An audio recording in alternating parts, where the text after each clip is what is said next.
Hello, എല്ലാവർക്കും സുഖല്ലേ? ഒരു വീടായാൽ കുറച്ച് പച്ചപ്പും ഹരിതാഭയും ഒക്കെ ഉണ്ടെങ്കിലല്ലേ അതിന് കുറച്ചും കൂടി ഭംഗിയുണ്ടാവുകയുള്ളൂ. നമ്മുടെയൊക്കെ വീടുകളിൽ പെട്ടെന്ന് തന്നെ ഗ്രീനറി സൃഷ്ടിക്കാനായിട്ട് നമുക്ക് വള്ളിച്ചെടികൾ ഉപയോഗിക്കാം.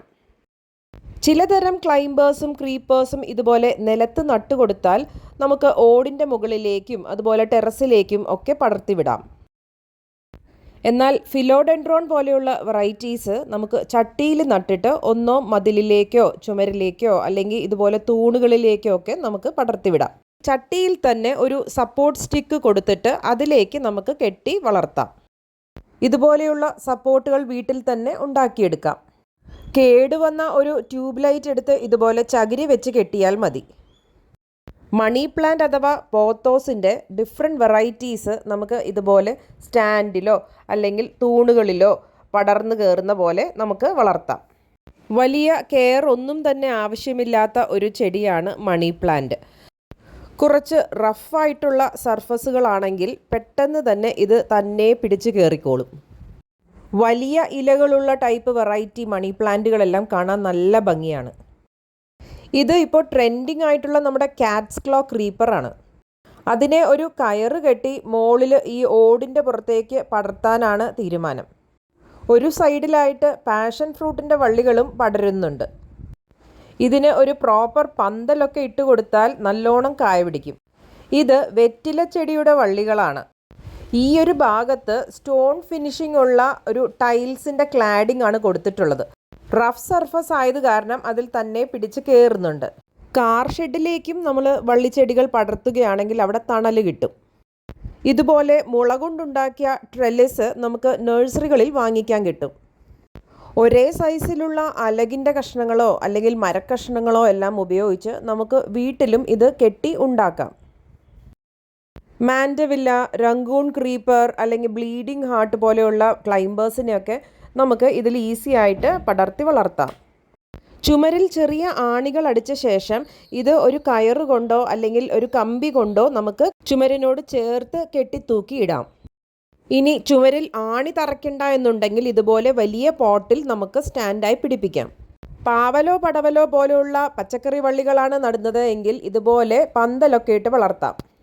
കുരുമുളകിൻ്റെ വള്ളികളാണെങ്കിൽ ഇതുപോലെ വയർ മെഷിൽ കയറ്റിവിടാം.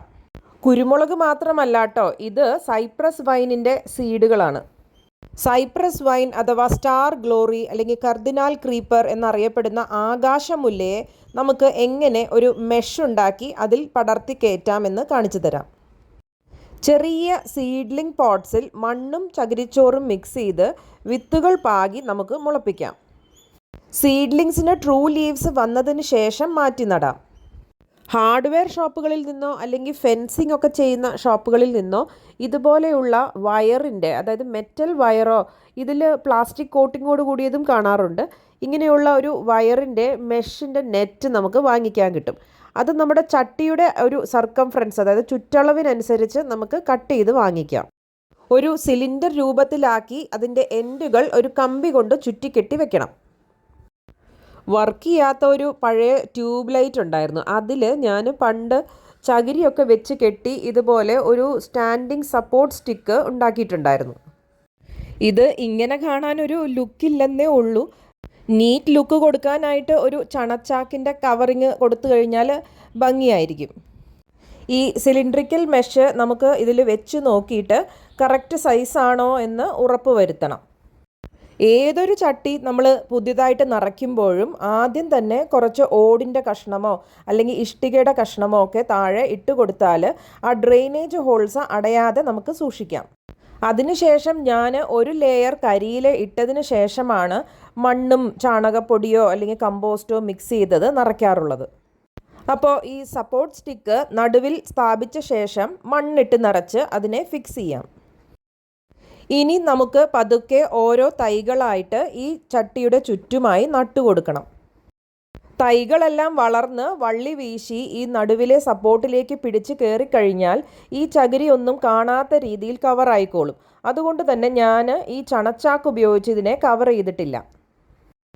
ഈ ഉപയോഗശൂന്യമായ ട്യൂബ് ലൈറ്റ് ഇല്ലെങ്കിൽ നമുക്ക് പഴയ PVCയുടെ പൈപ്പുകളോ അല്ലെങ്കിൽ മോപ്പിൻ്റെ റോഡുകളോ ഒക്കെ ഉപയോഗിച്ച് ഇതുപോലുള്ള സപ്പോർട്ട് സ്റ്റിക്ക് ഉണ്ടാക്കാം. ഇനി സൈപ്രസ് വൈനിൻ്റെ തൈകൾ വേരുകളൊന്നും ഇളകാതെ തന്നെ ഓരോന്നായി എടുത്ത് നമുക്ക് ചുറ്റിനും നട്ടുകൊടുക്കാം. തൈകൾ ഇങ്ങനെ വേറെ മുളപ്പിച്ചതിന് ശേഷം മാറ്റി നടുന്നതായിരിക്കും നല്ലത്. കാരണം വിത്തുകൾ ഇതിൽ ഡയറക്റ്റായിട്ട് ഇടുകയാണെങ്കിൽ എല്ലാം തന്നെ മുളച്ച് കിട്ടണം എന്നില്ല. അതുകൊണ്ട് തന്നെ അണീവനായി അവിടെയും ഇവിടെയും എല്ലാം മുളച്ച് വരികയാണെങ്കിൽ നമുക്ക് ഒരു ഭംഗിയുണ്ടാവില്ല. വയർ മെഷ് പതുക്കെ നമുക്ക് ഈ ചട്ടിയുടെ ഉള്ളിലേക്ക് ഇറക്കി വെച്ചതിന് ശേഷം ഉറപ്പിച്ച് വെക്കാം.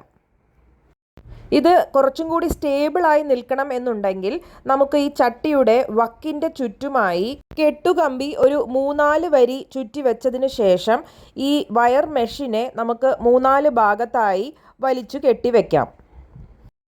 അപ്പോൾ നമ്മുടെ ട്രെല്ലിസ് സെറ്റപ്പ് റെഡി ആയിട്ടുണ്ട്. ഇത് കുറച്ച് ദിവസത്തേക്ക് തണലത്ത് തന്നെ അറ്റ്ലീസ്റ്റ് ഒരു 1 വീക്കെങ്കിലും തണലത്ത് തന്നെ വെച്ച് ചെടി ഒന്ന് നന്നായി എസ്റ്റാബ്ലിഷ് ആയതിനു ശേഷം വേണം വെയിലത്തേക്ക് മാറ്റി വയ്ക്കാൻ. പ്രത്യേകിച്ച് സ്പെഷ്യൽ കെയർ ഒന്നും തന്നെ ആവശ്യമില്ലാത്ത ഒരു ചെടിയാണിത്. നല്ല ഈർപ്പമുള്ള മണ്ണ് വേണം എന്നുള്ളത് മാത്രമാണ് ഇതിന് ആവശ്യമുള്ള ഒരു ഘടകം. പോട്ടിംഗ് മിക്സ് തയ്യാറാക്കുമ്പോൾ തന്നെ കുറച്ച് കൊക്കോപീറ്റും കൂടി, അതായത് ചകിരിച്ചോറും കൂടി നമ്മുടെ ആ മണ്ണിൽ മിക്സ് ചെയ്യുകയാണെങ്കിൽ മണ്ണിൻ്റെ ആ ഈർപ്പം നിലനിർത്താനായി അത് സഹായിക്കും. എങ്കിലും നമ്മുടെ ഒരു കാലാവസ്ഥ അനുസരിച്ച് ഡെയിലി വാട്ടറിങ് ആവശ്യമുള്ള ഒരു ചെടിയാണ് ഈ സൈപ്രസ് വൈൻ. ഇതിന് ആകെ കൂടി വേണ്ടത് ഇതുപോലെയുള്ള ഒരു സപ്പോർട്ട് ചെയ്യാനുള്ളൊരു നെറ്റ് മെഷോ അല്ലെങ്കിൽ ഒരു ആർച്ചോ ആണ്. വെയിലത്തേക്ക് മാറ്റിവെച്ച ശേഷം 2 ആഴ്ച കൊണ്ടുള്ള വളർച്ചയാണിത്.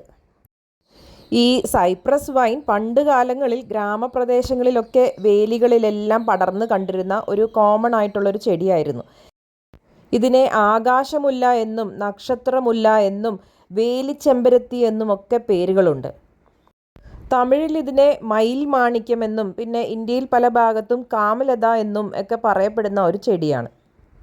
ഞാനിപ്പോൾ റെഡ് വെറൈറ്റിയാണ് നട്ടിട്ടുള്ളത്. പക്ഷേ ഇതിൻ്റെ പിങ്കും വൈറ്റും വെറൈറ്റീസ് ഇപ്പോൾ നഴ്സറികളിൽ അവൈലബിൾ ആണ്. ഇത് വർഷം മുഴുവനും പൂ തരുന്ന ഒരു ചെടിയാണെങ്കിലും മൺസൂൺ കാലത്താണ് ഇതിന് കൂടുതലായിട്ടും പൂക്കൾ കണ്ടിട്ടുള്ളത്. ബിഗിനേഴ്സിന് ഈസി ആയിട്ട് ഇത് പ്രൊപ്പഗേറ്റ് ചെയ്ത്, അതായത് സീഡിൽ നിന്ന് പ്രൊപ്പഗേറ്റ് ചെയ്ത് എടുക്കാവുന്നതേ ഉള്ളൂ. നഴ്സറികളിൽ നിന്ന് ലഭിക്കുന്ന നല്ല എസ്റ്റാബ്ലിഷ്ഡ് ആയിട്ടുള്ള തൈകൾ കിട്ടുവാണെങ്കിലും അത് നല്ലൊരു ഓപ്ഷൻ ആയിരിക്കും. ചട്ടിയിലല്ലാതെ നേരിട്ട് നിലത്ത് നട്ടാൽ ഇതിൻ്റെ ഒരു വളർച്ച വളരെ സ്പീഡിലായിരിക്കും. പക്ഷെ നമുക്ക് ഒരു പന്തലോ അല്ലെങ്കിൽ ഒരു ആർച്ചോ അങ്ങനെ സെറ്റ് ചെയ്ത് കൊടുക്കേണ്ടി വരും ഇതിന് പടർന്ന് കയറാനായിട്ട്. ഇതിപ്പോൾ 3 ആഴ്ച കൊണ്ടുള്ള വളർച്ചയാണ്. ഈ കമ്പികളിലേക്കെല്ലാം ഇത് ചുറ്റി വളഞ്ഞ് അങ്ങനെ കയറി പോകുന്നുണ്ട്. ആകാശമുല്ല നല്ലോണം വെയിൽ ഇഷ്ടപ്പെടുന്ന ഒരു ചെടിയാണ്. അതുകൊണ്ട് തന്നെ നല്ലോണം ബ്രൈറ്റ് ലൈറ്റ് കിട്ടുന്ന ഒരു ഏരിയയിൽ വേണം നമുക്കിത് വെക്കാനായിട്ട്. വേനൽക്കാലത്ത് പക്ഷേ 2 നേരവും നനച്ചു കൊടുക്കണം എന്നേ ഉള്ളൂ. ഇതിന് പ്രത്യേകമായി വളപ്രയോഗങ്ങളൊന്നും തന്നെ ആവശ്യമില്ല. എങ്കിലും പൂക്കളുടെ എണ്ണം കുറവാണ് എന്ന് തോന്നുകയാണെങ്കിൽ ഇടയ്ക്ക് NPK പോലെയുള്ള വളങ്ങൾ ഇട്ടുകൊടുക്കാം. വളപ്രയോഗം നടത്തുമ്പോൾ നല്ലോണം വെള്ളമൊഴിച്ചു കൊടുക്കണം എന്ന് മാത്രം. ഈ ചെടിക്ക് പലതരം മെഡിസിനൽ വാല്യൂസ് ഉണ്ടെന്ന് പറയപ്പെടുന്നു. പക്ഷെ അതിനെക്കുറിച്ച് കൂടുതൽ അറിവൊന്നും എനിക്കില്ല. ഇതിന് വലുതായി കീടശല്യങ്ങളൊന്നും തന്നെ കാണാറില്ല. എങ്കിലും അടുത്തുള്ള ചെടികൾ ഏതെങ്കിലും എഫക്റ്റഡ് ആണെങ്കിൽ ഇതിലും മീലി ബഗ്സിൻ്റെ ഒരു ശല്യം ഇടയ്ക്ക് കാണാറുണ്ട്. പൂപ്പൽ പോലെയുള്ള ചെറിയ വെള്ള കീടങ്ങളാണ് മീലി ബഗ്സ്. വേപ്പെണ്ണയും ഡിഷ് വാഷും കൂടി മിക്സ് ചെയ്തിട്ടുള്ള ഒരു ലായനി സ്പ്രേ ചെയ്ത് കൊടുത്താൽ അതിൻ്റെ ശല്യം മാറിക്കിട്ടും. പലതരത്തിലുള്ള ട്രെല്ലിസ് ഐഡിയാസ് ഈ വീഡിയോയിൽ കാണിച്ചതെല്ലാം നിങ്ങൾക്ക് ഇഷ്ടപ്പെട്ടെങ്കിൽ ലൈക്കും ഷെയറും സബ്സ്ക്രൈബും ചെയ്യണേ. ഈ ചെടിയുടെ ബാക്കി അപ്ഡേറ്റ്സ് വേറൊരു വീഡിയോയിൽ കാണിക്കാം.